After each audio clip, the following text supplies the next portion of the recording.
নমস্কার, স্বাগত এডুকেশন অনলাইনের আরও একটা নতুন পর্বে। আমি তিথি রয়েছি আপনাদের সঙ্গে। আজ এডুকেশন অনলাইনের ক্লাসটা ইংলিশের ক্লাস 11-এর জন্য আজ ইংলিশের ক্লাস। আর যেহেতু ক্লাস 11-এর জন্য প্রথম ইংলিশ ক্লাস, তাই সেজন্য বেশ কয়েকটি বিষয়ের উপর আজকে ক্লাসে আমরা জোর দেব। তাই ক্লাস 11-এর যে স্টুডেন্টরা রয়েছো, তোমরা পর্দার ওপারেই যারা রয়েছো বা যারা তোড়জোড় করছো পড়তে বসে পড়ার, তাদেরকে বলছি তোমরা তোমাদের টেক্সট বুক বা নোটবুক সবটাই সঙ্গে করে নিয়ে বসতে পারো। কারণ আজকে আমরা মূলত ঠিক কী কী প্যাটার্নে তোমাদের কোয়েশ্চেন আসে বা কীভাবে সেই কোয়েশ্চেনের অ্যান্সার দিতে হয় বা মার্ক ডিভিশন কী থাকে, একেবারে গোড়া থেকে শুরু করব। তার পাশাপাশি একটি কবিতা পড়ানো হবে এবং তারপর রাইটিং স্কিল তো রয়েছে, এবং তারপর এই গোটা পরীক্ষা বা পড়াশুনো তোমাদের মনের জোর কতটা বাড়াবে বা মন থেকে কতটা গোটা বিষয়টা পড়াশুনোটা মনে রাখতে হবে, তার কি সায়েন্টিফিক কজেস রয়েছে, এই গোটা বিষয়টা নিয়ে আজকে আমরা আলোচনা করব। আমার সঙ্গে রয়েছেন টিচার পার্থপ্রতিম সরকার, সংস্কৃত কলেজের স্কুল, এবং পাশাপাশি তিনি সাইকোলজিক্যাল কাউন্সিলরও বটে। তাই স্যারকে অনেক অনেক স্বাগত জানাবো আমাদের সঙ্গে। স্যার, যেহেতু ক্লাস 11-এর ফার্স্ট ক্লাস, তাই আমি চাইছি শুরুটা আপনিই করুন। ঠিক কোন কোন বিষয়ে ওরা নজর রাখবে বা কী কী বলতে চাইছেন আপনি পড়ুয়াদের? ক্লাস 11-এর ছাত্রছাত্রীরা, তোমরা যারা এই ক্লাস দেখছো শুনছো, এই অনলাইন এডুকেশন অনলাইন প্রোগ্রামে ইংরেজির প্রথম ক্লাস আজকে আমরা একদম প্রথম থেকে শুরু করি। আমরা প্রথম শুরু করি ক্লাস 11-এ যে তোমরা পড়ছো, তোমরা ভর্তি হয়েছো, তোমাদের পরীক্ষা বছর শেষে তোমাদের পরীক্ষার প্রশ্নপত্র কেমন থাকে আমরা এখান দিয়ে শুরু করি। এক্ষেত্রে আমরা বেছে নিচ্ছি দ্য কোয়েশ্চেন পেপার ফর 2020। এবছর ক্লাস 11-এ যে পরীক্ষা হয়েছে তার ভিত্তিতে আমরা আলোচনা করছি যে 2021 সেক্ষেত্রে জন্য আমরা কীভাবে প্রস্তুতি নেব। ইংলিশ, তাতে টোটাল থাকছে marks 100। This 100 is divided into two parts. Number 80 for written exam, number 20 for project work. Now today we will focus on some aspects of this part, I mean the written part. There will be 12 questions in written part. Marks will be total 8. Now these 12 questions, they are divided into in this way. Question number 1, 2 and 3, these three questions are from the prose part. Question number 4, 5 and 6, these three questions will be from poetry part. Question number 7 and 8 will be from rapid reader. Question number 9A, 9B will be from grammar.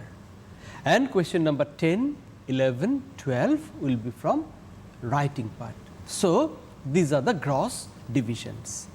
Now let's come to the finer divisions. In question number 1, you will have to answer 5 questions.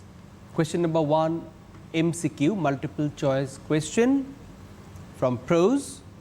There will be 5 questions and you will have to answer all the questions. Marks 1 into 5 is equal to 5. Question number 2, again from prose. In question number 2, you will write each answer in single sentence. There will be 5 answers and you will write these 5 answers from 10 questions. So you are getting options. Marks 1 into 5 is equal to 5 for question number 2. Question number 3, from prose, in about 100 words. Each answer will be in about 100 words. Marks will be 5 for each answer. So total 5 into 2 is equal to 10. You will choose 2 answers from 5 options. So all total in prose section there will be 3 questions marks will be from prose section 20, 5 plus 5 plus 10. I hope this is clear to you. Question number 4, this will be from poetry part, MCQ, 1 mark into 5 questions, out of 5 question is equal to 5 marks. Just like the prose part. Question number 5, again from poetry, answers will be in single sentence, mark 1, 5 answers from 10 questions, total marks 5. Question number 6, again very much similar to the prose part, in about 100 words, 5 marks, you will have to answer 2 out of 5 questions, total 10 marks. So, from poetry part again like the prose part, total marks 25 plus 5 plus 10. Then comes the rapid reader section. Question number 7 from rapid reader, MCQ, 1 mark into 5 questions, out of 10 options, 5 marks total. Question number 8 from rapid reader, you will have to write 1 answer out of 5 options, mark will be 5, it will carry 5 marks in about 100 words. So, all together from rapid reader there are 10 marks. Then comes question number 9A and 9B from grammar. In 9A there will be 7 questions, 1 mark each. This is transformation of sentences, total mark 7. And question number 9B, filling in the blanks with articles and prepositions, half mark into 6 is equal to 3. So, all together there will be 10 marks. Then comes the writing part. Question number 10 from writing skill, there will be 2 options. You will have to answer 1. One question will be paragraph writing and the second option will be from story writing. Marks 10. Question number 11 from writing part, newspaper advertisement in about 50 words. There will be 2 options. You will choose any one. Question number 12, the last question from writing part, this will be commercial leaflet in about 150 words. From 2 options, you will attempt any one, 5 marks. So, all total we can find there are 20 from prose, 20 from poetry, 10 from rapid reader, 10 from grammar and 20 from writing part. All together for your written annual exam there will be 80 marks. I tried to explain the question pattern and the marks division to you. This will be for annual examination 2021, we hope, because this has been the question pattern and marks division for the last few years. So, we hope it will stay. তোমরা বুঝতে পেরেছো সকলে, যদি তোমাদের তবু কোনো জিজ্ঞাসা থাকে তোমরা ফোন করতে পারো। এবার কোয়েশ্চেন 2020 যে কোয়েশ্চেন পেপার তোমাদের একবার দেখিয়ে দেওয়া হচ্ছে। There will be 8 pages. Notice this is the first page. This is the first page.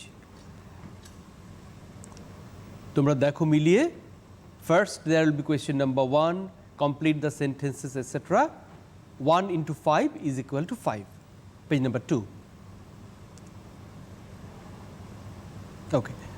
In page number 2, it's a continuation of question number 1 and then comes question number 2. Question number 2 তে তোমরা দেখতে পাচ্ছ সেখানে অপশনগুলো থাকছে যেমনটি তোমাদের বলা হয়েছিল। There will be 10 options and you will attempt any 5. বেশ, নেক্সট পেজে যাব।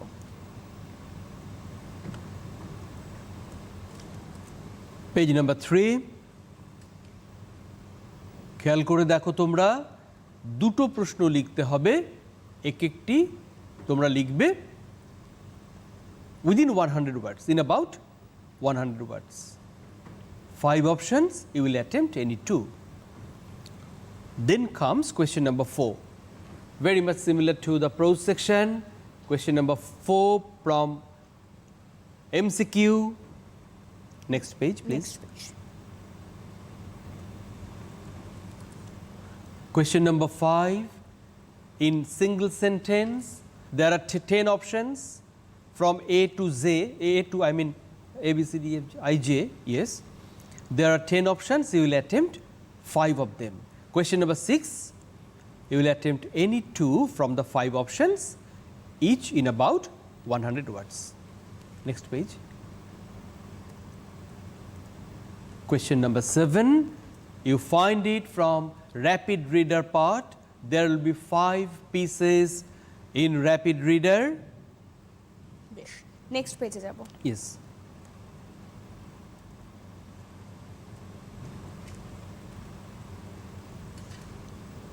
Question number 8, again from rapid reader, 100 words. There are 5 options and you will have to choose any one. বেশ, Now, there are 9A and 9B, 2 questions from grammar part. The first one is transformation of sentences, no option. There will be 7 questions and you will have to answer 7 out of all are transformation of sentences as you did in your Madhyamik exam. Then there is a fill in the blanks with articles and prepositions. Then comes writing part. Question number 10, this is from writing part. First comes the paragraph writing and then comes the story writing, either paragraph or story. In question number 11, newspaper advertisement, 2 questions are there, you will choose one. And question number 12, the last question, it comes from commercial leaflet. বেশ, আশা করি তোমরা তোমাদের question pattern বা mark ডিভিশনটা বুঝতে পেরেছো। এরপর আমরা class তো শুরু করবোই, ক্লাসেই রয়েছি বলা ভালো। তাই যদি কোনো সমস্যা থাকে, জিজ্ঞাসা থাকে, কোনো প্রশ্ন থাকে, দেখো রেড স্ট্রিপে কথা বলার জন্য, সরাসরি কথা বলার জন্য ফোন নাম্বার যাচ্ছে, তোমরা ফোন করতে পারো, স্যার রয়েছেন। তোমাদের কোনো সমস্যা থাকলে, যদি কোয়েশ্চেন প্যাটার্ন, মার্ক ডিভিশন বা এরপর আমরা একটি পোয়েম পড়বো, সেই পোয়েমের ক্ষেত্রে বা রিটিং স্কিলের ক্ষেত্রে যদি কোনো সমস্যা থাকে, তোমরা ক্লাসটা শুনতে থাকো। সমস্যা হলে তোমরা ফোন করো, আমরা আবার ক্লাসে ফিরে আসবো। Sir, So now we are going to read a poem, the first poem of your syllabus. আমি একটু আগে যেটা ব্যাখ্যা করলাম, কোয়েশ্চেন প্যাটার্ন এবং মার্কস ডিভিশন, তোমাদের যারা শুনছো তোমরা, তোমাদের জন্য বলে রাখি, এই ক্লাসগুলো তোমরা এখানে ক্লাসটা হয়ে যাবার পরেও ইউটিউবে এবং ফেসবুকে সেখানে তোমরা দেখতে পাও যে কোয়েশ্চেনগুলোর একদম 2020 যে কোয়েশ্চেন পেপারের ছবি তোমাদের দেখানো হয়ে গেছে। তোমরা ইচ্ছে করলে সেখান থেকে, ইউটিউব থেকে বা ফেসবুক পেজ থেকে, সেখান থেকে তোমরা স্ক্রিনশট নিয়ে নিতে পারো। তাহলে তোমরা 2020 কোয়েশ্চেন পেপার হাতে পেয়ে যাবে। এটা তোমাদের দরকার। তোমরা ক্লাস 10-এর পর এই প্রথম তোমরা পরীক্ষা দেবে ক্লাস 11-এ উঠে, যেখানে বুকলেট পাবে না। ক্লাস 10 অবধি তোমরা বুকলেটে পরীক্ষা দিয়েছো। Okay, now we are going to read the first poem. It's written by William Wordsworth. The title of the poem is Composed upon Westminster Bridge. আমি শুরু করি। পেজ নাম্বার 35, ছাত্রছাত্রীরা তোমরা যারা ক্লাস শুনছো দেখছো, ওপেন পেজ নাম্বার 35। আমি প্রথমে কবিতাটা পুরোটা পড়ে নিই, তারপর ব্যাখ্যা করি। Earth has not anything to show more fair. Dull would he be of soul, who could pass by a sight so touching in its majesty. This city now doth, like a garment, wear the beauty of the morning, silent, bare. Ships, towers, domes, theatres, and temples lie open unto the fields and to the sky, all bright and glittering in the smokeless air. Never did sun more beautifully steep in his first splendor, valley, rock, or hill. Never saw I, never felt a calm so deep. The river glideth at his own sweet will. Dear God, the very houses seem asleep, and all that mighty heart is lying still. This is the poem. Now we'll explain it. Earth has not anything to show more fair. Fair, ন্যায্য, উপযুক্ত, যথার্থ, ফর্সা, etc. But in this poem, the word fair has been used to indicate beautiful, beautiful, সুন্দর, more fair, সুন্দরতর। যদিও এই কবিতায় তোমরা দেখতে পাচ্ছ the poet has used more fair, I ask all of you, if you use the word fair in comparative degree, যদি বোঝাতে চাও, don't write more fair, তখন ওয়ার্ডসওয়ার্থ লিখেছিলেন more fair, it's okay, but now we use fairer, fairest. Earth has not anything to show more fair. এর চাইতে সুন্দরতর আর কিছু দেখাবার পৃথিবীর থাকতেই পারে না। পৃথিবীতে এর চেয়ে সুন্দরতর কিছু আর নেই। কেন কম্পেয়ার করলেন? এর চেয়ে সুন্দর আমরা যখন বলি, when we use comparative degree, why do we compare? We compare to establish a fact, to stress something. আমরা যখন বলতে চাই এই কলমটি ওই কলমের চেয়ে বেশি দামি, তার মানে আমি এই কলমটি যে বেশি মূল্যবান, অনেক মূল্যবান, সেটাকে হাইলাইট করার জন্য কম্পেয়ার করছি ওই কলমটির সাথে। we use comparative degree to highlight some fact. কোন ফ্যাক্টটা এখানে হাইলাইট করা হচ্ছে? যে এর চেয়ে সুন্দর আর কিছু পৃথিবীর দেখাবার থাকতেই পারে না। Dull would he be of soul, এখানে সোল মানে মন, হৃদয়। ডাল উড হি বি, সে কেমন হবে? সে একটা ডাল হবে। ডাল কথাটা অনেক মানে, ডাল কথাটার একটি মানে আলো যখন ডাল বলি তখন অনুজ্জ্বল, কোনো সারফেস যখন ডাল বলি সেটা শাইনি নয়। যখন কোনো মানুষ সম্পর্কে ডাল বলা হয় তখন সে স্লো ইন আন্ডারস্ট্যান্ডিং, এটা বোঝানোর জন্য। ওয়েদার ডাল মানে মেঘলা, এখানে ডাল মানে ইনসেনসিটিভ, সংবেদনশীলতা যার কম, যার যিনি যথার্থ সংবেদনশীল নন। Dull would he be of soul, তিনি অন্তরে হৃদয়ে অসংবেদনশীল। কার কথা বলা হচ্ছে? Who could pass by a sight so touching in its majesty. Majesty মানে ম্যাজেস্টি এমন রাজকীয় একটা, এমন গ্র্যান্ড ইমপ্রেসিভ একটি দৃশ্যের পাশ দিয়ে যিনি দাঁড়িয়ে উপভোগ না করে চলে যাবেন, তিনি মানুষটি বড্ড অসংবেদনশীল। পাস বাই, চলে যাওয়া। হু কুড পাস বাই, যে কিনা অনায়াসে চলে যেতে পারে। A sight so touching in its majesty, এমন একটি অপূর্ব দৃশ্য তার পাশ দিয়ে না দাঁড়িয়ে, না দেখে, উপভোগ না করে যিনি চলে যেতে পারেন, তিনি বড্ড অসংবেদনশীল মানুষ। আমার মনে পড়ে যায় এই কবিতাটা, এই জায়গাটা পড়তে গিয়ে ওয়ার্ডসওয়ার্থের কথা বলার ভঙ্গিটাই অমন। উনি কোনো কিছু খুব সুন্দর, কোনো কিছু খুব উপভোগ্য, এটা বোঝাতে গিয়ে আমরা এর আগে দেখেছি যে আরেকটি কবিতা রয়েছে, ছাত্রদের জন্যই থাকে সিলেবাসে, দ্য সলিটারি রিপার, সেখানেও ইনি সেভাবেই বলছেন ওয়ার্ডসওয়ার্থ। আচ্ছা গেল। This city now doth like a garment wear the beauty of the morning.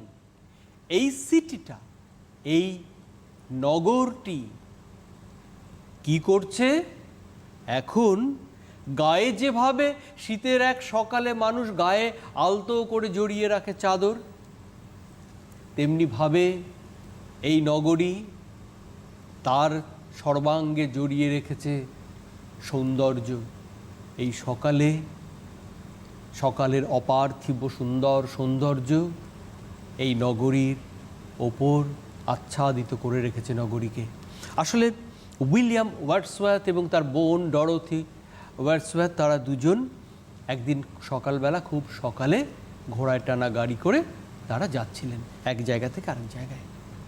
এই যে ওয়েস্টমিনস্টার ব্রিজ, এই ব্রিজটা একটু আর্চ এরকম ব্রিজ। এই ব্রিজে যখন যাচ্ছেন ঘোড়া গাড়িটা করে, যখন মাঝামাঝি এসছেন, আর্চ মানে তার ওপরটা তো অনেকটা উঁচু। এবার সেই উঁচু থেকে তিনি দেখছেন লন্ডন সিটিকে। আজ থেকে খেয়াল করে দেখো কত বছর আগে, এখানে ডেট রয়েছে সেপ্টেম্বর 3, 1802।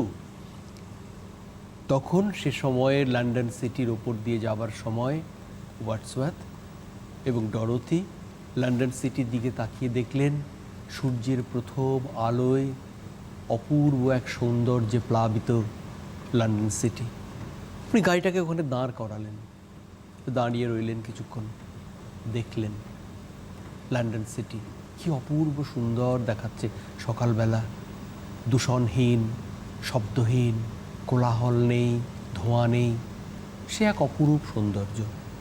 তারপর রওনা হলেন তারা। সেই যে দেখলেন তিনি, সেই দেখাটাকে বর্ণনা করছেন এখানে। দিস সিটি নাও, এই নগরী এখন, ডথ মানে ডাজ, তখন TH কে TH বলা হতো। দিস সিটি নাও ডথ মানে ডাজ, লাইক এ গার্মেন্ট, একটা পোশাকের মতো, way the beauty of the morning, কি সুন্দরভাবে বললেন, সৌন্দর্যকে নিজের ওপর আচ্ছাদিত করে রেখেছে, নিজেকে যেন আচ্ছাদিত করে রেখেছে সৌন্দর্য দিয়ে। সৌন্দর্যটা কেমন? সাইলেন্ট, বেয়ার, দুটো শব্দ বললেন। সাইলেন্ট নিঃশব্দ, এবং বেয়ার অনাচ্ছাদিত, উন্মুক্ত। তাহলে সাইলেন্টটা উনি বলছেন উপভোগ্য। কোনটা উপভোগ্য নয়? যখন when this is noisy, একটা সিটি দিনের বেলা কি হয়? গাড়ি ঘোড়ার শব্দ, কলকারখানার শব্দ, মানুষের কর্মব্যস্ততার শব্দ, শব্দ যখন বিষদৃশ্যভাবে জোরালো হয়, শ্রুতি কটু হয়ে যায়, তখন সেটা পরিণত হয় চিৎকার বা নয়েজে। এখন ভোরবেলা, এখন নয়েজ মুক্ত পরিবেশ। আর বেয়ার, উন্মুক্ত। বেয়ার কখন নয়? বেয়ার নয় দিনের বেলা, যখন গাড়ি ঘোড়া এবং কলকারখানার ধোঁয়ায় নগরটা আচ্ছাদিত থাকে। তোমরা যারা আমার পড়া শুনছো, আমি আমার একটা অভিজ্ঞতা শেয়ার করি। যখন অনেক উঁচু দিয়ে এই কলকাতা শহরটা থেকে যখন কোনো ফ্লাইটে করে অনেক দূরে যাওয়ার থাকে, এক সকালে যখন যাচ্ছিলাম, তখন সকাল না, একটু বেলা হয়েছে, যখন বেশ কিছুটা ওপরে, তখন আমার এই কবিতাটার কথা মনে পড়েছিল যে কলকাতার নগরীর ওপর কালচে, বড্ড কালচে একটা আবরণ। এই কলকাতা আমরা যখন দৈনন্দিন থাকি আমরা বুঝতে পারি না, আমরা খেয়ালই করে উঠতে পারি না, কিন্তু অনেক ওপর থেকে যখন দেখছিলাম একটা কালো ধোঁয়ার একটা আচ্ছাদন, একটা কুৎসিত আচ্ছাদন। আবার সেটা যখন অনেক ওপর থেকে অনেক দূরে চলে যাওয়া যায়, তখন যখন এটা থাকে না, তখন দেখা যায় পরিষ্কার। তো সাইলেন্ট, বেয়ার সে কারণেই উপভোগ্য। Ships, towers, domes, theatres and temples lies, এইগুলো সমস্ত দেখা যাচ্ছে। জাহাজগুলো টেমস নদীতে দাঁড়িয়ে রয়েছে, টাওয়ার, উঁচু টাওয়ার রয়েছে, ডোম, গম্বুজাকৃতির থিয়েটার। লন্ডন শহরে তোমরা জানো অনেক প্রাচীনকাল থেকে থিয়েটারগুলো রয়েছে। অ্যান্ড টেম্পলস, সেগুলো কেমন রয়েছে? Lie open unto the fields. Unto এখন ব্যবহার হয় না, তোমরা কেউ আনটু লিখবে না, তোমরা লিখলে টু বা টুয়ার্ডস লিখবে, দিকে। সেগুলো আনটু দ্য ফিল্ডস। একটা নগরীর থেকে যত কেন্দ্রে আসে তত ঘর বাড়ি, মানুষের তৈরি স্ট্রাকচার, যত নগরী থেকে দূরে যাবে তত প্রকৃতি, তত সবুজ, তত গাছপালা, তত মাঠ। তেমনিভাবে ফিল্ডস, ধীরে ধীরে আজ থেকে 200 বছর আগের ছবি, একটু বাইরের দিকে সেটা ফিল্ডস, মাঠের মধ্যে মিশে গেছে লন্ডন নগরীটা, ধীরে ধীরে সেই দিকটা ছড়িয়ে গেছে। অ্যান্ড টু দ্য স্কাই, এবং তারপর যেখানে দিগন্ত রেখা স্কাই সেই দিকে ছড়িয়ে গেছে।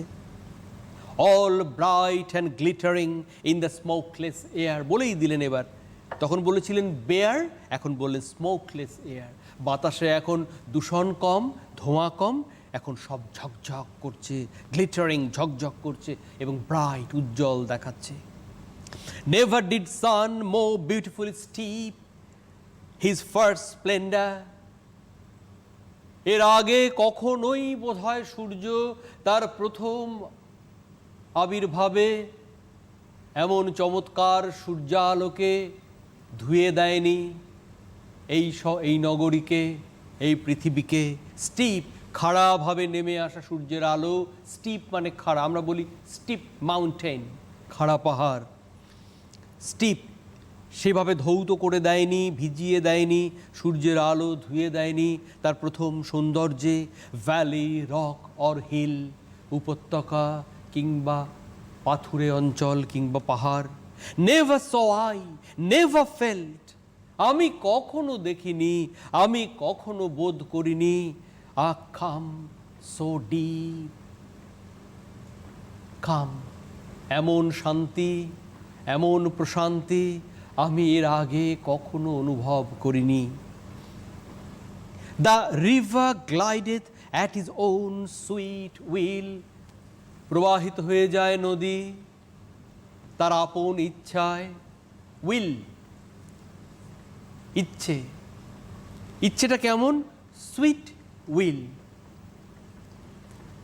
নদী আপন ইচ্ছায়, আপন খেয়ালে প্রবাহিত হয়ে যায়। Dear God, the very houses seem asleep.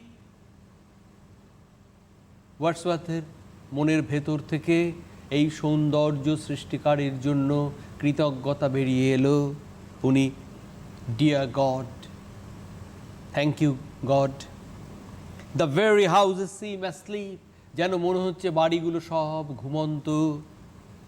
And all that mighty heart is lying still, লাই, শায়িত থাকা, still, নিথর ভাবে।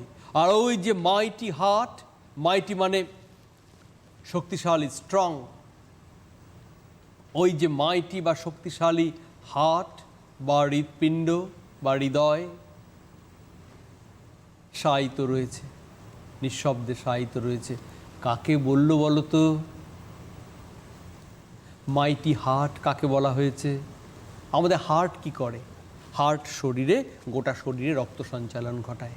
একটা দেশে রক্ত সঞ্চালন ঘটায়, সে দেশের রাজধানী London, that's the capital. মাইটি heart, ইংল্যান্ডের শক্তিশালী রাজধানী বলতে এখানে কাকে বোঝানো হলো? The London city. যে সেই লন্ডন সিটি, সেই শক্তিশালী হার্ট যেন শায়িত রয়েছে নিঃশব্দে। আরেকবার পড়ি কবিতাটা, মিলিয়ে দেখো, কোনো প্রশ্ন থাকলে প্রশ্ন করতে পারবে।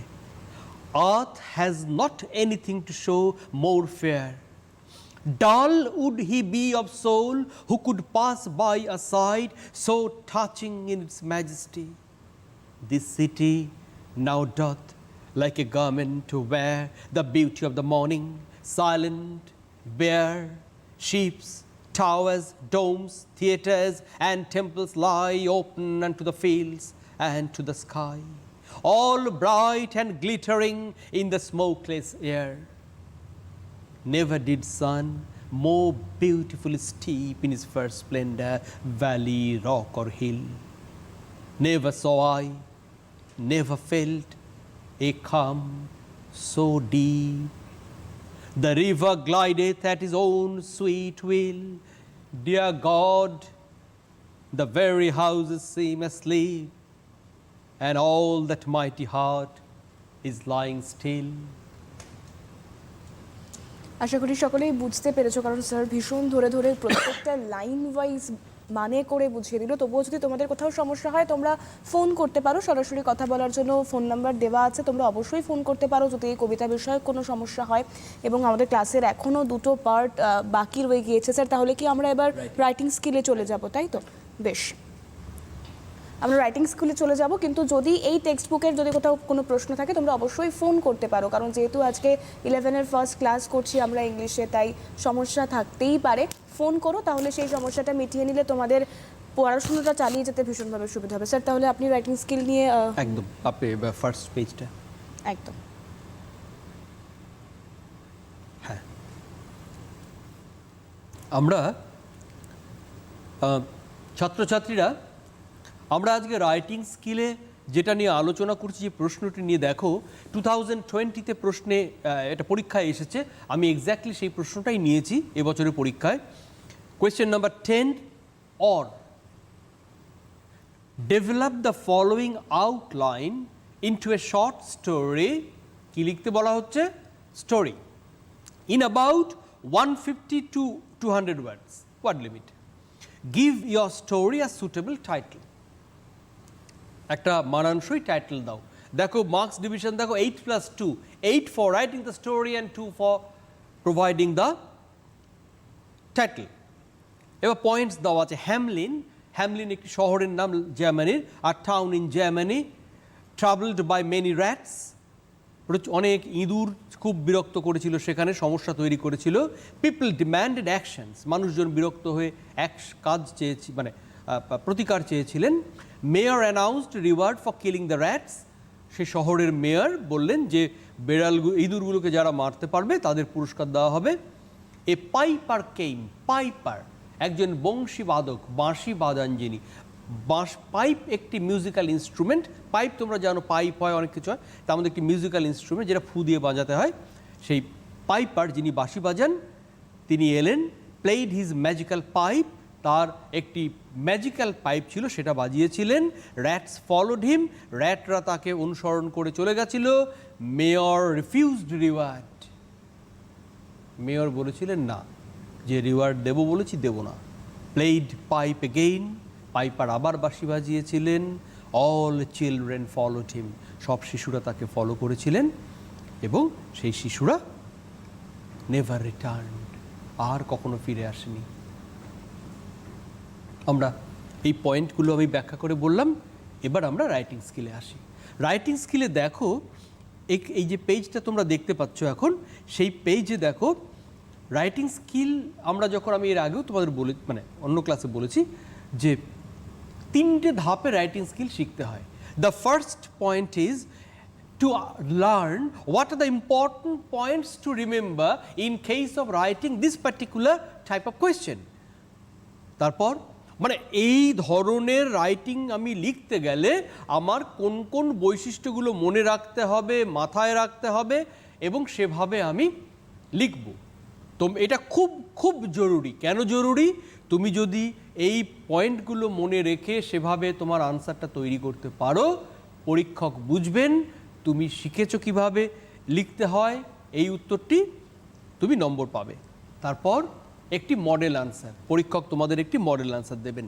আর থার্ড পয়েন্ট প্র্যাকটিস। তারপর তোমরা ইম্পর্টেন্ট পয়েন্টস টু রিমেম্বার শিখলে, মডেল আনসার পেলে শিখলে, তারপর প্র্যাকটিস, তোমরা প্র্যাকটিস করে যাবে।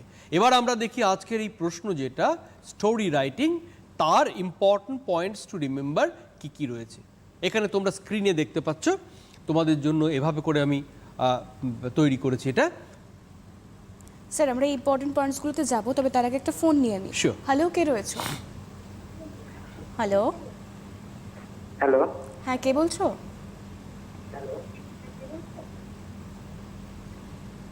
হ্যালো, হ্যাঁ, টেলিভিশন সেটের ভলিউমটা মিউট করে ফোনে কথা বলো।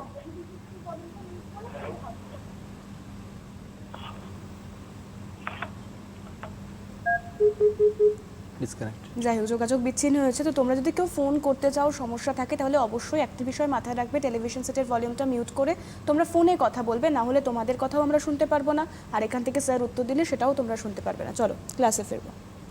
আচ্ছা, তোমরা দেখতে পাচ্ছ এখন স্ক্রিনে তোমাদের সামনে রয়েছে what are the important points of story writing.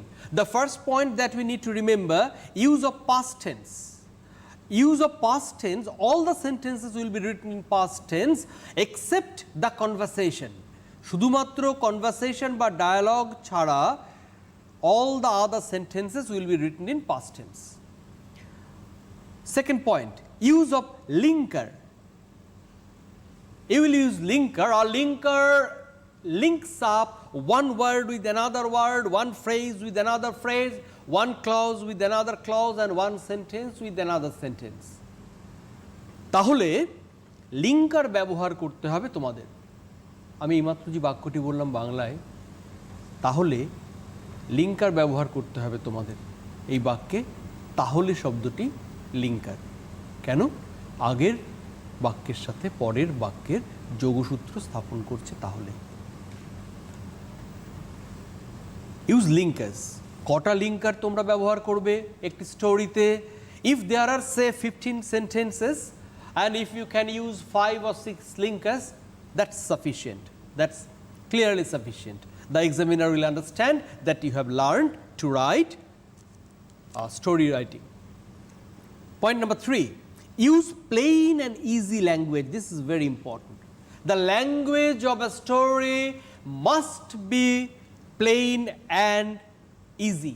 কেন? জলের মতো সহজ সরল তরল ভাষা যদি হয় একটি স্টোরির, তরতর করে পাঠক স্টোরি পড়তে পারবেন। উল্টো দিকে যদি স্টোরির ল্যাঙ্গুয়েজ হয় কমপ্লিকেটেড, নো ওয়ান লাইকস আ কমপ্লিকেটেড ল্যাঙ্গুয়েজ। আমি কথা বলছি তোমাদের সাথে, ছোট ছোট দেখো বাক্য ব্যবহার করি, আমি তোমাদের বুঝিয়ে যখন বলি, সহজ সহজ করে যদি বুঝিয়ে বলি তোমরা বুঝতে পারবে। But if we use complicated language in difficult way, বুঝতে পারবে না। সেজন্য স্টোরি লেখার সময় remember language should be plain and easy. Then use simple sentences. আমি এইমাত্র যেটা বললাম, চেষ্টা করবে টু ইউজ সিম্পল সেন্টেন্সেস। কখনো যদি একটি বা দুটো কমপ্লেক্স কম্পাউন্ড এরকম হয়ে যায়, যেতে পারে, বাকিগুলো চেষ্টা করো সিম্পল সেন্টেন্সে লিখতে। Use short sentences. বড় বড় সেন্টেন্স লিখবে না। বড় বড় সেন্টেন্স লিখলে পাঠকের যেমন পড়তে অসুবিধে হয়, তোমাদেরও অসুবিধে। কীরকম অসুবিধে? একটি বড় সেন্টেন্সে গ্রামাটিক্যাল মিস্টেক হওয়ার চান্সেস আর মোর। সো ছোট সেন্টেন্স লিখবে, সিম্পল সেন্টেন্স লিখবে, ভুল হওয়ার আশঙ্কা কম হবে। ডিরেক্ট স্পিচ ব্যবহার করবে। ডিরেক্ট ন্যারেশন বা ডিরেক্ট স্পিচ একটি স্টোরিতে 3-4টে হলে এনাফ, যথেষ্ট। মনে রাখো সবগুলোই কিন্তু আসলে তুমি স্টোরিটাকে সুন্দর করছো যেমন, তেমনি তুমি এক্সামিনারকে স্পষ্টত বুঝিয়ে দেওয়ার চেষ্টা করছো যে তুমি স্টোরি রাইটিংটা শিখেছো। Use present tense in direct speech. দেখো ফার্স্ট পয়েন্টে আমি বলেছিলাম, this is the first point, এখানটা দেখো আমি বলেছিলাম ইউজ পাস্ট টেন্স। সেখানে কোথায় বলছি? কনভারসেশন ছাড়া। এই যে যেখানে কনভারসেশন ব্যবহার হচ্ছে প্রেজেন্ট টেন্স, সে এই ডিরেক্ট স্পিচ বা কনভারসেশন, সেখানে তোমরা প্রেজেন্ট টেন্স ব্যবহার করবে। টাইটেল অফ দ্য স্টোরি 4 থেকে 6টা শব্দের মধ্যে লিখতে চেষ্টা করো। কখনো যদি 3টে হয়ে যায় হতে পারে, কখনো যদি 6-এর বেশি না হওয়াই ভালো। আশা করি আমরা দেখতে পাই স্টোরির টাইটেল 4 থেকে 6টি শব্দের মধ্যে হয়ে যায়, সাফিসিয়েন্ট। অ্যান্ড যখন title must reflect the main theme, এটা খেয়াল রেখো। স্টোরিটা কি বিষয়, তুমি স্টোরি যেটা লিখেছো কি বিষয়। By reading the title of the story, the readers will be able to understand that. Clear? এ ক্লিয়ার? তাহলে I have tried to explain to you the important points of story writing. এবার দেখা যাক page number 2 please. এবার সেখানে আমরা দেখা যাক এই যে কোয়েশ্চেনটি 2020-তে এসছে, সেখানে কিভাবে আমরা তার উত্তরটি হতে পারে। হ্যাঁ, আচ্ছা, ভেরি গুড, ভেরি গুড। আমরা শুরুতে যাচ্ছি, একদম শুরুতে। ওয়ান্স আপন এ টাইম, আমরা স্টোরি শুরু করি এইভাবে। একদা কোনো এক সময়ে আমরা এইভাবে সাধারণভাবে স্টোরি শুরু হয়। গল্প হয় না? গল্প জানিস তো, সেই একবার না এই রকম হয়েছিল। Once upon a time the citizens of Hamelin, a town in Germany, were in trouble. জার্মানির হ্যামলিন শহরের নাগরিকেরা সমস্যায় পড়ে গেছিলেন। আমরা কিন্তু এই যে ওয়ান্স আপন এ টাইম, এটাও কিন্তু একভাবে আমি স্টোরিটাকে শুরু করার সময় পাঠককে আমি সময়ের সাথে লিঙ্ক করলাম, এক ধরনের link up. Too many rats made their life miserable, অনেক ইঁদুর তাদের জীবন দুর্বিষহ করে তুলেছিল। আচ্ছা, আরেকটা বলে দিই, এই যে দেখো ওয়্যার পাস্ট টেন্স ব্যবহার করেছি, made past tense, so linker ব্যবহার করলাম। So they demanded past tense, they demanded actions from the authority, তারা কর্তৃপক্ষকে বলেছিলেন না কিছু ব্যবস্থা নিতেই হবে, নইলে হবে না, ইঁদুর আমাদের জীবন বরবাদ করে দিচ্ছে। The mayor, the head of the civic body, নাগরিক যে কাঠামো থাকে তার প্রধান mayor, announce the reward for killing the rats, announced past tense. Hearing this news, link করলো কিন্তু আগের নিউজের আগের সেন্টেন্সে বলা হলো অ্যানাউন্স করেছেন, তার সঙ্গে এই নিউজটা শুনে লিঙ্ক করছে। A piper came, past tense, the mayor asked him, এই যে আমরা কিন্তু এখানে ডিরেক্ট স্পিচ ব্যবহার করলাম, খেয়াল করে দেখো, can you solve this problem, past tense, he replied, past tense. আর দেখো প্রেজেন্ট টেন্সকে ব্যবহার করছি আমরা ডিরেক্ট স্পিচে, ইয়েস স্যার, আইল রিলিভ, আমরা এখানে ফিউচার টেন্স ব্যবহার করলাম। The people of the menace of this rats, menace মানে বিপদ, এই ইঁদুরের আপদ, ইঁদুর এখান থেকে আমরা এদেরকে রক্ষা করতে পারবো। The mayor declared, past tense ব্যবহার করলাম। Bring peace for the people, I'll reward you with hefty amount, প্রচুর টাকা দেবো তোমাকে আমি, তুমি আমাদের মানুষ নাগরিকদের জন্য, এখানে আমরা দেখো ডিরেক্ট স্পিচ ব্যবহার করেছি। আচ্ছা, একটু ওপরে নিতে হবে এটা,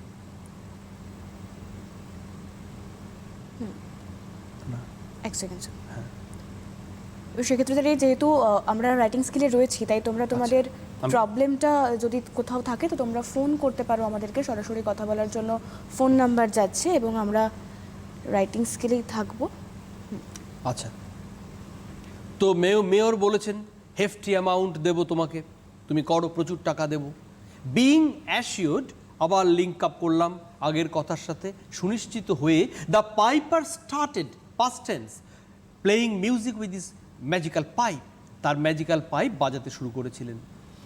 অ্যাজ এ রেজাল্ট, আবার লিঙ্ক করছি, it produced, past tense, a magical tune, একটা জাদু ভরা একটা সুর সেই বাঁশি থেকে তৈরি হলো, উৎপন্ন হলো।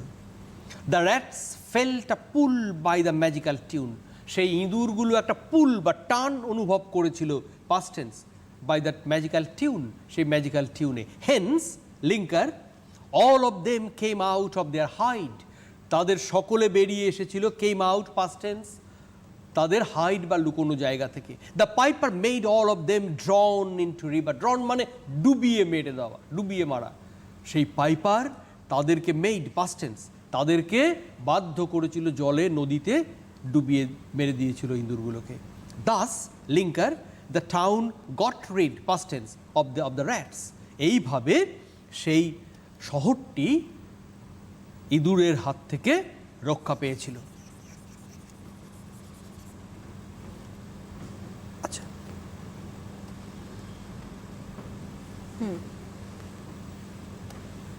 but another linker, the mayor, instead of rewarding the piper, সেই মেয়র পাইপারকে রিওয়ার্ড দেওয়ার পরিবর্তে said, কি বলেছিলেন, what hard labor did you do, তুমি কি কঠোর পরিশ্রমটা করেছো হে।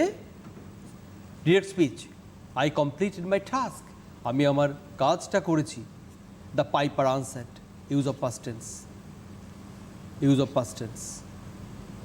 Still another linker, তবুও, the mayor said, মেয়র বলেছিলেন, past tense, just for playing a pipe you can't take away a huge amount, না না না না, তুমি শুধু একটু বাঁশি বাজালে আর এত টাকা তুমি নিয়ে যাবে, এটা হবে না। ডিরেক্ট স্পিচ ব্যবহার করেছি, অবভিয়াসলি লিঙ্কার ব্যবহার করলাম, অবশ্যই অনিবার্যভাবেই, it was breach of contract, past tense, এটা ছিল চুক্তিভঙ্গ, breach of contract, past tense. That made the piper angry, এটা পাইপারকে ক্রুদ্ধ করে তুলেছিল। হি began past tense play his magical pipe once again, আবার তিনি তার ম্যাজিক্যাল পাইপ বাজাতে শুরু করেছিলেন। The strange tune pulled all the children of Hamelin out of there houses. Pulled past tense, সেই অদ্ভুত সুর, সেই রহস্যময় সুর সমস্ত শিশুদের বাড়ি থেকে বার করে এনেছিল। The piper went away past tense, সেই পাইপার চলে গেছিলেন। Being followed by all the children, তার পেছন পেছন অনুসরণ করে গেছিল সমস্ত শিশুরা। দে নেভার রিটার্ন, আর কখনো তারা কেউ ফেরেনি past tense। লাস্ট লাইনে আমরা মরালটা বলেছি, misdeed by the leader brought misery for the citizens past tense। Misdeed মানে কুকর্ম, খারাপ কাজ। লিডারের কুকর্ম নাগরিকদের জন্য দুর্দশা, মিজারি বা দুর্দশা নিয়ে এসেছিল, যেমনটি হয় আর কি সর্বত্রই। So this is the answer of the story writing. তোমরা প্রথমে প্রশ্নটা পেয়েছো, তারপর আমি তোমাদের সামনে একটি মডেল আনসার রাখলাম। তোমাদের মনে আছে আমি রাইটিং স্কিল শেখার কি রাস্তা বলি? রাইটিং স্কিলে first you need to remember what are the important points for this particular type of writing, সেটা মাথায় রাখবে, সেভাবে লিখবে। Then you get a model answer, তারপর বাড়িতে প্র্যাকটিস। দুটো হয়ে গেল, শিক্ষকের কাজ দুটো আমি করে দিলাম। এবার বাকি কাজটা তোমাদের জন্য অবশ্যই থাকলো, তোমরা খুব ভালো করে পড়াশোনাটা চালিয়ে যাবে, কারণ প্র্যাকটিসটা রাখতেই হবে যে কোনো ক্ষেত্রে। এবং সে জায়গায় দাঁড়িয়ে আমরা যখন আজকে ক্লাসে শুরু করেছিলাম, শুরুতে আমরা কোয়েশ্চেন প্যাটার্ন দেখেছি, মার্ক ডিভিশন দেখেছি, একটি কবিতা পড়েছি, রাইটিং স্কিল দেখেছি, কিন্তু মূল বিষয় হলো যে এই যে এত কিছু আমরা পড়াশুনো করছি, আমাদেরকে তো পরীক্ষা দিতে হবে বছরের শেষে, এবং পরীক্ষা দেওয়ার পর পরীক্ষার ফল কি দাঁড়াবে, ঠিক কীভাবে তোমার এই পরীক্ষার ফলটাকে আরও অনেক বেশি ভালো করা যাবে, বেটার করা যাবে, সেই জায়গাটা থেকেই স্যার আপনার কাছে আসবো। মানে পড়াশুনো তো আমরা করলাম, সিলেবাস জানলাম বা কোয়েশ্চেন প্যাটার্ন জানলাম, মার্ক ডিভিশন জানলাম, একটু একটু করে সিলেবাসের দিকে এগোলামও, কিন্তু সবার তো সেই মূল লক্ষ্য থাকে একটা ভালো ফলাফল। সেই ভালো ফলাফলটা কি করে করবে পড়ুয়ারা, কি বলবেন? আমরা কন্টেন্ট নিয়ে কথা বলেছি, আধারটা নিয়ে, কন্টেইনার নিয়ে কথা বলি। এবার কি পড়বে তা তো শুনলাম। পড়াশুনোর ক্ষেত্রে কোনটা আমাদের ক্ষতি করে, কোনটা আমাদের উপকার করে। আমি একটি গবেষণার ফল আগে বলি। পৃথিবীর বেশ কয়েকটি জায়গায় একই সাথে গবেষণাটা ঘটেছিল। স্কুলে একই ক্লাসের একই বয়সী ছাত্র যাদের আইকিউ দেখা গেছে মোটামুটি সমান, তাদেরকে বাছাই করা হয়েছিল।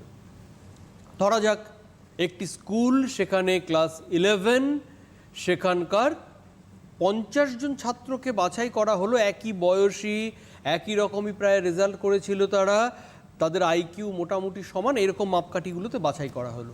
বাছাই করে দুটো গ্রুপে ভাগ করা হলো, group A, group B. Group এতে গিয়ে শিক্ষক তাদের কিছু কথা, একজন যিনি গবেষণা করেছিলেন যারা, তারা গিয়ে কিছু কথা বললেন গ্রুপ এতে। তারপর গ্রুপ বিতে গিয়ে আবার কিছু কথা বললেন তারা, বলে গ্রুপ এ গ্রুপ বিকে একসঙ্গে কম্বাইন করে এবার একটি ক্লাস নেওয়া হলো। এবার সেই ক্লাসের পর টিফিন হলো, তারপর তাদের ইভ্যালুয়েশন হলো, মূল্যায়ন করা গেল, কে কীরকম শিখেছে। দেখা গেল কিছু ছাত্র যারা শেখার যে মূল্যায়নে দেখা গেল তারা বেশি নম্বর পেয়েছে, কিছু ছাত্র নম্বরটা একটু কম পেয়েছে, অথচ এরা একই বয়সী, একই ক্লাস, আইকিউ প্রায় সমান। এবার দেখা যাচ্ছে যারা নম্বরটা একটু বেশি পেয়েছে, শুধু তাই না, ভালো শিখেছে, আত্মীকরণটা ভালো ঘটেছে, তারা গ্রুপ বিতে ছিল। যারা গ্রুপ এতে ছিল তাদের একটু যেন কম আত্মীকরণটা, শেখাটা একটু কম। একই শিক্ষক শেখালেন, গবেষক তিনি নতুন বিষয় একটা শিখিয়েছিলেন, একসাথে বসিয়ে গ্রুপ বিতে রেজাল্ট একটু ভালো শেখা হচ্ছে, গ্রুপ এতে কেন হচ্ছে? ওই যে বলেছিলাম প্রথমে আলাদা আলাদা করে কিছু কথা বলেছিলেন। গ্রুপ বিতে গবেষকরা, বিজ্ঞানীরা তাদেরকে, ছাত্রদেরকে বুঝিয়েছিলেন, ছাত্রছাত্রীদের, যে তোমার শেখা কোনো বিষয় নিজের মধ্যে আত্মীকরণ এবং তার ফলে পরীক্ষায় ভালো নম্বর পাওয়া তোমার ভূমিকাটাই সবচাইতে গুরুত্বপূর্ণ। তুমি যদি শেখো, মন দিয়ে শেখো, ফোকাস করো, কনসেন্ট্রেট করো, তোমার কৃতিত্বে তুমি নম্বর পাবে। Be self dependent, be self reliant. নিজেকে সাহায্য করা হচ্ছে সবচেয়ে বড় সাহায্য করা। তুমি তোমার ওপর হিম্মত রাখো, বিশ্বাস রাখো, ভরসা রাখো, তোমাকেই করতে হবে কাজটা। আর গ্রুপ এ কে বলেছিলেন ডিভাইন ইন্টারভেনশনের কথা, হেভেনলি রিওয়ার্ডের কথা। মানে মানুষের চেষ্টা ছাড়াও আরও কিছু ফ্যাক্টর, এমন অতি মানবিক ঐশ্বরিক কোনো শক্তির প্রভাবের কথা, যার ফলে রেজাল্ট ভালো হতে পারে, যার ফলে তোমাকে সাহায্য করতে পারে। দেখা গেছিল পৃথিবীর বিভিন্ন দেশে, বিভিন্ন ধর্ম, বিভিন্ন ভাষার মানুষ, ছাত্রীদের উপর এই গবেষণা চালিয়ে দেখা গেছিল, যারা বিশ্বাস করছে যে আমাকে ভালো করে শিখতে গেলে আমাকেই শিখতে হবে, সেলফ হেল্প, আর তারা অনেক বেশি ফোকাস করতে পারছে, নিজেকে অনেক বেশি তারা এই জায়গাটায় আনতে পারছে। আর যারা বিশ্বাস করছে ডিভাইন ইন্টারভেনশন বা হেভেনলি রিওয়ার্ডের থিওরিতে, তাদের মধ্যে সেই ফোকাস, নিজেকে সেই জায়গাটায় নেওয়ার জন্য তাগিদ, সে তো জানে আরও তো কিছু রয়েছে, আরও কিছু পন্থা আছে। ধর্ম, বর্ণ, ভাষা নির্বিশেষে পৃথিবীতে দেখা গেছে। আমি তোমাদের সামনে রাখলাম কোনটা উপকারী, কোনটা বেশি উপকারী, আমি তোমাদের সামনে রাখলাম। এটা একটা সোশ্যাল লার্নিং থেকে, এই জিনিসটা যাদের দুর্বল হয় সোশ্যাল লার্নিং থেকে হয়। বড়দের মুখে মূলত ছোটোর থেকে শুনে শুনে আমি বিভিন্ন ধর্মে, বিভিন্ন দেশে, বিভিন্ন জাতি, বিভিন্ন ভাষা, যেখানেই দেখা যায় সন্তানরা ছোটোর থেকে শুনে শুনে বড় হয় যে অন্য কারুর আশীর্বাদ, অন্য কারুর ইন্টারভেনশন তোমাকে রেজাল্ট ভালো করতে সাহায্য করবে, জীবনে বড় হতে সাহায্য করবে, তাদের মধ্যে সেই ভাবটা কম আসে, আমাকেই করতে হবে, আমি ক্ষমতার অধিকারী, আমি শক্তির অধিকারী, এটা তাদের মধ্যে কম আসে। আর যারা জানে ছোটোর থেকে আমার শেখা আমার উপর, আমার ভালো করে শিখতে গেলে আমাকেই খাটতে হবে, আমাকেই শিখতে হবে, আমাকেই পরীক্ষায় লিখতে হবে, দেখা যায় তারা বিষয়টাতে ভালো করে ফোকাস করতে পারে। তারা বড় হয়ে বিজ্ঞানের বিষয়গুলো খুব ভালো করে তারা শিখতে পারে, কেন তারা যুক্তিবোধে গড়ে ওঠে। কেউ যদি, যারা বড়রা আমার কথা শুনছেন, বাবা মায়েরা শুনছেন, অভিভাবিকারা শুনছেন আমার কথা, আপনি যদি আপনার এই গবেষণার ফল থেকে আপনি যদি মনে করেন যে আপনার সন্তানের সত্যিকারের ভালো চান, আপনার সন্তানের কিসে ভালো হবে, শেখাটা ভালো হবে, নম্বর পাওয়াটা, আপনি তো সত্যি ভালো চান। কোনো বাবা, কোনো মা তার সন্তানের অমঙ্গল চায় না, খারাপ চান না, কোনো বাবা মারা সবাই ভালো চান। কিন্তু কিভাবে করলে পরে ভালো হতে পারে, এই পথটা জানা খুব জরুরি। শুধুমাত্র only our good wish, good intention is not enough. We need to choose the right path. We need to know the right process. কিভাবে, কোন প্রসেসে এগোতে হবে। আসুন আমরা আমাদের সন্তানদের মঙ্গলের জন্য, ভালো করে লেখাপড়ার জন্য ছোটোর থেকে তাদের শেখাই, ছোটোর থেকে তাদের বলি এই হচ্ছে বিজ্ঞানের গবেষণার, এই হচ্ছে ফলাফল। তুমি যদি চেষ্টা করো তবেই তুমি শিখতে পারবে। যত তীব্র হবে তোমার শেখার আকাঙ্ক্ষা, যত শক্তিশালী হবে তোমার চেষ্টা, যত একাগ্র হবে তোমার ফোকাস, তোমার মনোসংযোগ, যত নিবিড় অনুশীলন তুমি করবে এবং যত দৃঢ়ভাবে সত্য কথাটা বুঝবে তুমি, তোমার মঙ্গলের জন্য তুমি সবচেয়ে বড় শক্তি। বিশ্বাস রাখো নিজের উপর। Self help is the best help.